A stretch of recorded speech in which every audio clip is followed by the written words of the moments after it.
Good evening, all. So the next topic is basically in the relations in functions chapter is, as I told you, reflexive, symmetric and transitive relations.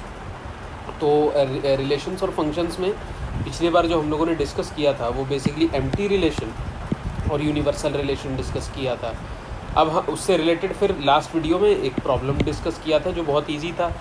अब हम लोग जा रहे हैं reflexive, symmetric और transitive relations में. तो basically reflexive क्या है? अगर ए के साथ रिलेटेड है, जैसे मान लीजिए कि आपका कोई एक रिलेशन है, मान लीजिए just for the sake of it there is a set A. For example set A में कुछ एक एलिमेंट्स हैं, ठीक है, और सेट ए दोबारा से, ठीक है. तो अगर इसके एक एलिमेंट, ये वाला एलिमेंट, जैसे मान लीजिए सबसे ऊपर वाला जो एलिमेंट है, मान लीजिए उसको ए कह दिया आपने और उसको भी स्मॉल ए कह दिया, अगर ये खुद के साथ रिलेटेड है, खुद के साथ, तब इसको क्या बोलेंगे? रिफ्लेक्सिव. रिफ्लेक्सिव बोलेंगे, ठीक है ना. ठीक है. अब दूसरा क्या है?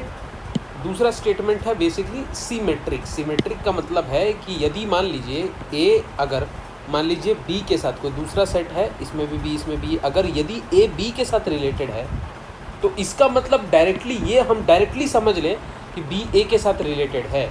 If A is related to B then and B is related to A, then this relation is known as कौन सा? Then this relation is known as symmetric relation. Then this relation is known as symmetric.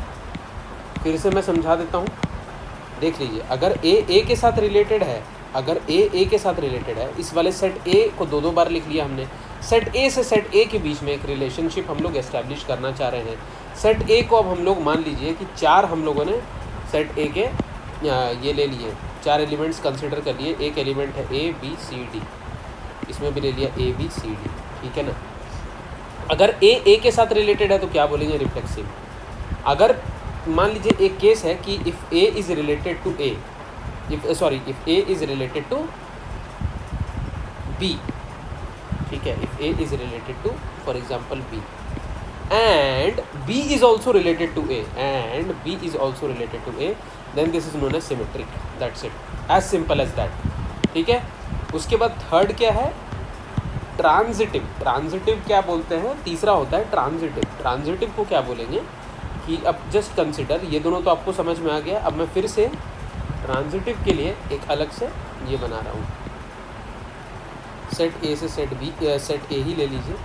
Again इसमें A B C D चार elements ले लीजिए इस set में, ठीक है.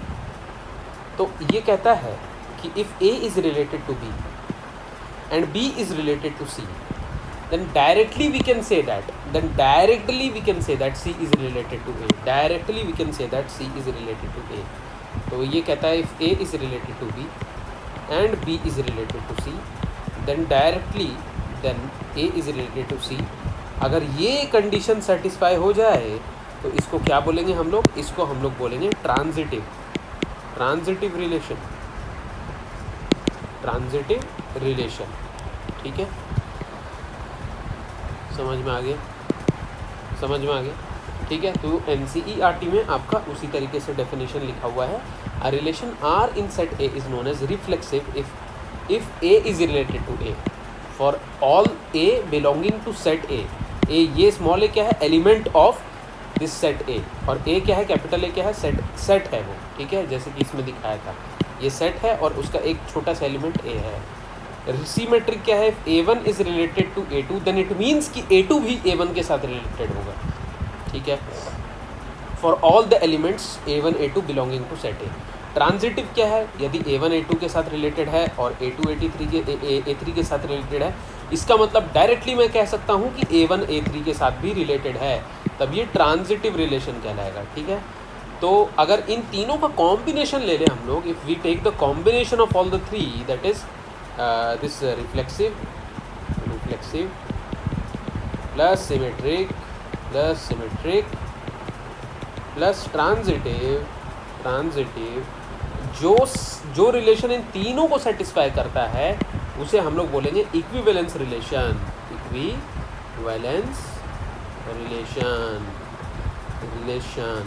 ठीक है, ये इक्विवेलेंस रिलेशन कहलाएगा. तो आपका डेफिनेशन भी यही है.